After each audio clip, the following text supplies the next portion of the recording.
businesses don't just plan on a 12-month basis. They don't just plan from one legislative year to another, from one year to another. Business plans are generally multi-year. The planning for capital investment, for product development, for employment, employee planning needs, employee hiring needs. So businesses get concerned when they see annual proposals that would change our tax laws from year to year, thereby making it hard to predict what their tax expenses would be. When we see annual proposals, whether it is the annual proposals to implement combined reporting for corporate income taxes, whether it's ideas for changing the sales tax, whether it's the suggestion to change again, to repeal the good changes that were made recently in Maryland's estate tax, which business owners are very interested in. All of these changes coming through on an annual basis make that predictability and that consistency difficult for businesses to be able to budget next year's and the several years afterwards tax expenses that impact their other business decisions.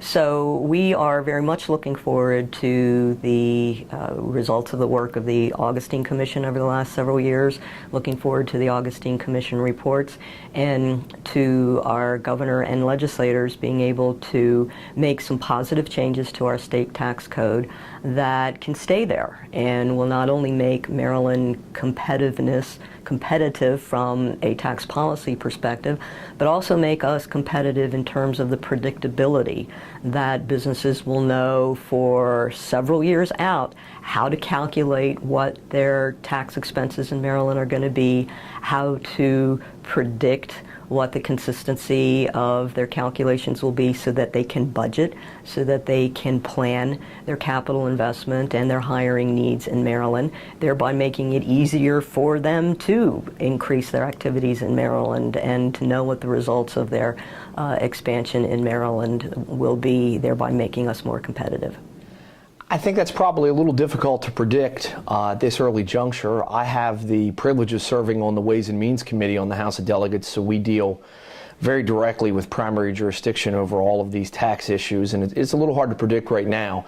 The single sales factor obviously has a great benefit to certain types of businesses like manufacturers and others to try to induce or incentivize them to build additional facilities, acquire new property here in Maryland. I think it's a good idea in a lot of ways, but it's really difficult sometimes to suggest or to predict this early in the session what the prospects of that moving forward are. Well, as you realize, the Augustine Commission was formed a couple of years ago in an attempt to try to improve the business climate in Maryland, to attract more businesses, to create more jobs in Maryland. And the single sales factor has been something we have discussed. You know, years ago we provided that manufacturing should have a single sales factor. I think it's worked out well. Actually, the state's lost some money on that arrangement, around $10 or $11 million, in terms of it supposedly being revenue neutral. But even though it hasn't quite been revenue neutral, I do think having a single sales factor across the board is a good idea. And I think, frankly, once people will realize the benefits that it has for business, that it's something that could pass the Senate. I assume the House too, but I'll just speak to the Senate. I think it would pass the Senate, yes. To me, you know, my main focus in being here really is to foster a positive environment for business growth, to get better jobs for Marylanders across the state, from my area in Western Maryland all the way out to the Eastern Shore and throughout the metropolitan regions. I'll be working this year on the Ways and Means Committee to try to convince my colleagues, hopefully we'll get some traction, to both provide a middle-class income tax cut for the folks who do most of the working and the living and the breathing and the dying and the paying in this state, who are middle class to slightly upper middle class to the lower middle class, who work hard so that they can keep a little bit more of their paycheck for themselves and their families. And also at the same time to try to have some common sense reform of our corporate tax rate. 8.25% is quite high, and it's high for our region. It has a negative effect on inducing large corporations to either stay here or to come here. And I'll be proposing legislation to try to roll that back slowly and incrementally, but in a common sense fashion.